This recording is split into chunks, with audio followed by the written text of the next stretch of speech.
Commissioner ব্যক্তিগতভাবে অমানবিক কোনো আচরণ করার চেষ্টা করেন। তিনি তাদের বক্তব্য শুনেছেন এবং বলেছেন আমরা দেখি বিকল্প কি ব্যবস্থা করা যায়, আপনাদেরকে সাহায্য করা যায়। একজন প্রশাসক এর বাইরে তার পক্ষে বলা সম্ভবত কিছু সুযোগ ছিল না। তারা ভেবেছিলেন নিশ্চয়ই আমাদের এই কথা শোনার পর আমাদেরকে আগাম কিছু না জানি, বিকল্প কিছু ব্যবস্থা না করে এখান থেকে আমাদের তুলে দেওয়ার ব্যবস্থা হয়তো এই পুরো পরিষদ করবে না, আমরা হয়তো নিশ্চয়ই একটা বিকল্পের সন্ধান পাব। এরকম পরিস্থিতিতে শিবরাত্রির আগের দিন পরশুদিন তারা মাইক বাজাতে শুরু করলো এবং এটা কালকেও চললো।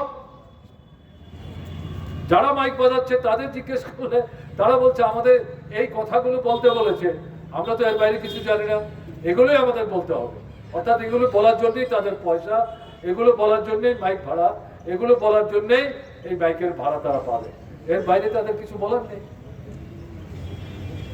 তারপর মধ্যরাত্রিতে গতকাল কেউ বলছেন 12:30, কেউ বলছেন 1টা, কেউ বলছেন 3টার আগে হইচই শুরু হয়েছে বাজারে এবং বাড়িঘর থেকে মানুষ জেগে উঠেছেন।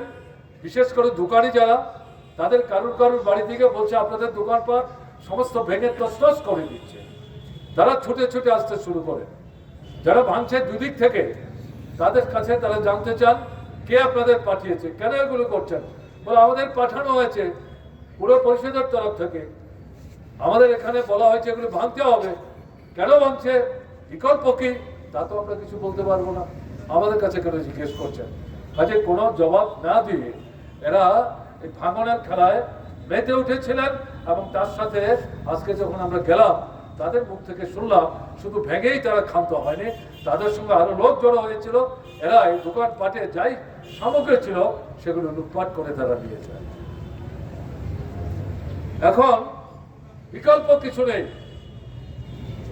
আমরা শুনলাম আমরা যাওয়ার আগে এই পুরো পরিষদের চেয়ারপারসন, যিনি বর্তমানে বিধায়কও, কিভাবে বিধায়ক হয়েছেন সে আপনারা জানেন, আর চেয়ারপারসনই কিভাবে হয়েছেন রতন দাসের কাছ থেকে শুনেছেন। আমি এই কথাগুলো বলে আপনাদেরকে ভারাক্রান্ত করতে আমি চাইছি না। যে ভদ্রলোক গেছেন ভালোই তো করেছেন।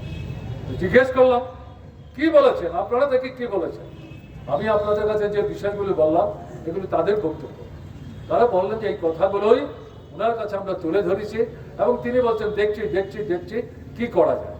তারা বলছেন আপনি দেখবেন কি করবেন, তার জন্য আমাদের তো এইভাবে হাত পা গুটিয়ে বসে থাকলে চলবে না। যতক্ষণ বিকল্প কিছু ব্যবস্থা না করছেন, আমাদের যে দোকানপাটগুলি ভেঙে গুড়িয়ে দিয়েছে, আমরা কিন্তু কালকে সকাল থেকে এখানেই মাথার উপর কিছু ছাউনি না দিয়েও এখানে আবার নতুন করে দোকান সাজিয়ে বসবো, জিনিসপত্র আমরা বিক্রি করবো। আমাদের তুলবার চেষ্টা করলেও আপনারা পারবেন না, কারণ আমাদের বাঁচতে হবে। ক্ষুধার অন্ন চাই, বাচ্চার মুখে খাবার চাই, অসুস্থ রোগী মা বাবা তাদের ওষুধের ব্যবস্থা করতে হবে। যখন বিকল্প করবেন এবং আমরা যখন বুঝবো এটা প্রকৃত অর্থে যথার্থ বিকল্প, পরিবার নিয়ে বেঁচে পড়তে থাকার মতো, নিশ্চয়ই সেখানে আমরা যাবো।